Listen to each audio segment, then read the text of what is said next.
ಅಥವಾ ಬರೀ ಸಾಹಿತ್ಯ ಸಮ್ಮೇಳನ ಮಾಡಲ್ಲ, ಸಮಾಜದ ವಿವಿಧ ಸ್ತರಗಳಲ್ಲಿ ವಿವಿಧ ಕ್ಷೇತ್ರಗಳಲ್ಲಿ ಸಾಧನೆ ಮಾಡಿರ್ತಕ್ಕಂತಹ ಎಲ್ಲರನ್ನ ಗುರುತಿಸಿ ಅವರ ಹೆಸರಿನ ಒಂದು ಸಾಹಿತ್ಯ ಸಮ್ಮೇಳನ ಮಾಡೋದನ್ನ ರೂಢಿ ಮಾಡ್ಕೊಂಡಿದ್ದಾರೆ.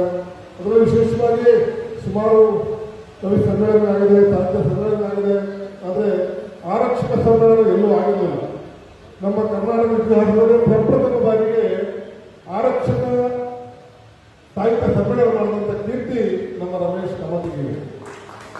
ಅವರು ನೋಡೋದಕ್ಕೆ ಅಷ್ಟು ದಪ್ಪ ಉದ್ದ ಏನಿದ್ದರೂ ಕೂಡ ಅವರ ಯೋಚನಾ ಲಹರಿ ಎಲ್ಲರಿಗಿನ್ನ ದೊಡ್ಡದಾಗಿದೆ, ಎಲ್ಲರಿಗಿನ್ನ ಉದ್ದಾಗಿದೆ. ಮತ್ತೆ ಅವರ ಆಲೋಚನೆಗಳು, ಅವರ ಕ್ರಿಯಾಶೀಲತೆ ನಮ್ಮ ಇಡೀ ಕರ್ನಾಟಕ ಜನತೆ ಮೆಚ್ಚುವಂಥದ್ದು.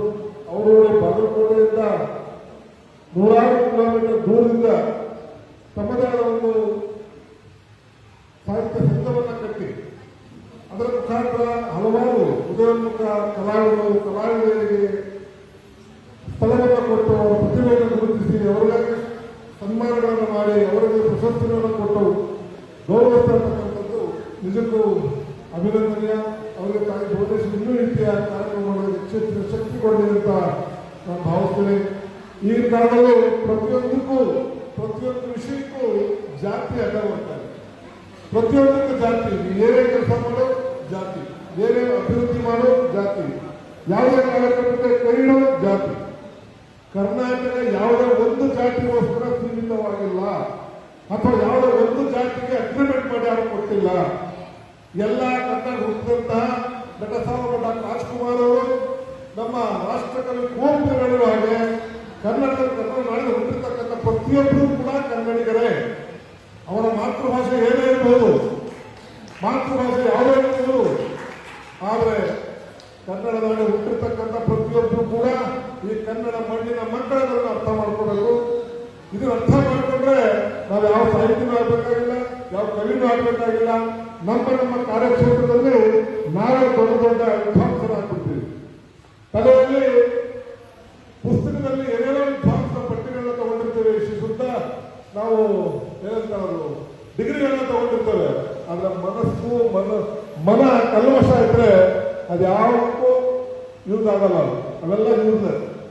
ಹಾಗಾಗಿ ನಮ್ಮಲ್ಲಿ ಈಗಿನ ಮಕ್ಕಳಲ್ಲಿ ನಾವು ಮೊಳಕೆ ಹೊಡೆಯಲು ಮಾಡಬೇಕಾಗಿರೋದು ಜಾತಿ ಪದ್ಧತಿಯನ್ನ ಕಿತ್ತಾಕಬೇಕು, ಜಾತಿ ಪದ್ಧತಿಯನ್ನ ಹೋಗಲಾಡಿಸಬೇಕು.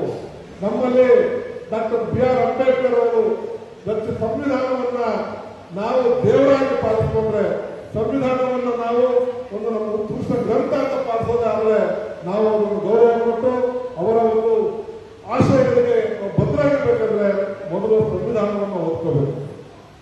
ಇವತ್ತು ನಾವೆಲ್ಲರೂ ಇಲ್ಲಿ ಇಷ್ಟು ಸಮಾನತೆಯಿಂದ ಕೂತ್ಕೊಳ್ತೀವಿ, ಸಮಾನದಿಂದ ಕಾರ್ಯಕ್ರಮಗಳನ್ನ ಮಾಡ್ತೀವಿ, ಸಮಾನವಾಗಿ ನಡ್ಕೊಳ್ತೀವಿ, ಸಮಾನ ಅವಕಾಶಗಳನ್ನ ಪಡ್ಕೊಳ್ತೀವಿ, ಸಮಾನ ಅಭಿವೃದ್ಧಿಗಳನ್ನ ಮಾಡೋದಕ್ಕೆ ಇಷ್ಟಪಡ್ತೇವೆ ಅಂದ್ರೆ ಅದು ಡಾಕ್ಟರ್ BR ಅಂಬೇಡ್ಕರ್ ಅವರ ಕೊಡುಗೆ ಅಂತ ಹೇಳೋದಕ್ಕೆ ನಾನು ಇಷ್ಟಪಡ್ತೀನಿ. ಆ ಮಹಾತ್ಮ ಏನಾದ್ರು ಸಂವಿಧಾನ ರಚನೆ ಮಾಡಿಲ್ಲ ಅಂತಿದ್ರೆ ಇವತ್ತು ನಾವು ಯಾರು ಕೂತ್ಕೊಳ್ಳೋಕೆ ಆಗ್ತಾ ಇಲ್ಲ, ನಾವು ಯಾರು ಸ್ಟೇಜ್ ಮೇಲೆ ಕೂತ್ಕೊಳ್ಳೋಕೆ ಆಗ್ತಾ ಇಲ್ಲ. ಯಾರೋ ಮಾತ್ರ ಕೂತ್ಕೊಳ್ಳೋದು, ನಾವೆಲ್ಲರೂ ಕೈ ಕಟ್ಕೊಂಡು ಹುಜೂರ್ ಹತ್ರ ಇರಬೇಕಾಗಿದೆ. ಇವತ್ತು ಆ ಮಹಾತ್ಮ ಕೊಟ್ಟಿದ್ದರಿಂದ ಯಾವ ಒಂದು ಕೆಳಮಟ್ಟದಲ್ಲೂ ಕೂಡ ಮುಖ್ಯಮಂತ್ರಿ ಆಗ್ಬೋದು, ಪ್ರಧಾನಮಂತ್ರಿ ಆಗ್ಬೋದು, ರಾಷ್ಟ್ರಪತಿಗಳು ಕೂಡ ಆಗ್ಬೋದು ಅನ್ನೋದಕ್ಕೆ ಆ ಮಹಾನುಭಾವನ ಸಂವಿಧಾನ ರಚನೆ ಕಾರಣ ಅಂತ ಹೇಳ್ಕೊಳ್ತೀನಿ. ಹಾಗಾಗಿ ಈ ಒಂದು ಕಾರ್ಯಕ್ರಮ ನಮ್ಮ ಈಗಾಗಲೇ ಸಮಯ ಆಗಿದೆ, ಜಾಸ್ತಿ ಸಮಯ ತಗೊಳ್ಳಲ್ಲ. ನಮ್ಮ ರಮೇಶ್ ಕಮತಿ ಈ ಒಂದು ಕಾರ್ಯಕ್ರಮಕ್ಕೆ ನಾವೆಲ್ಲರೂ ಬೆಂಬಲವನ್ನು ಕೊಡಬೇಕಾಗಿದೆ. ನಾವೆಲ್ಲರೂ ಕೂಡ ನಮ್ಮ ಕನ್ನಡ ತಾಯಿಯ ಋಣವನ್ನು ತೀರಿಸಬೇಕಾದ್ರೆ ಇಂತಹ ಕಾರ್ಯಕ್ರಮಗಳಲ್ಲಿ ನಾವು ಭಾಗಿಯಾಗಿ ಇಂಥ ಕಾರ್ಯಕ್ರಮದ ಮುಖಾಂತರ ನಮ್ಮ ಸಾಹಿತ್ಯಗಳನ್ನ ಕವಿಗಳನ್ನ ನಾವು ನೆನೆಸ್ಕೊಂಡು ಗೌರವವನ್ನು ಸಲ್ಲಿಸಬೇಕಾಗಿದೆ ಅಂತ ಹೇಳ್ತಾ ನಿಮ್ಮ ಮಾತನ್ನು ಮುಗಿಸ್ತಾ ಇದ್ದೀವಿ.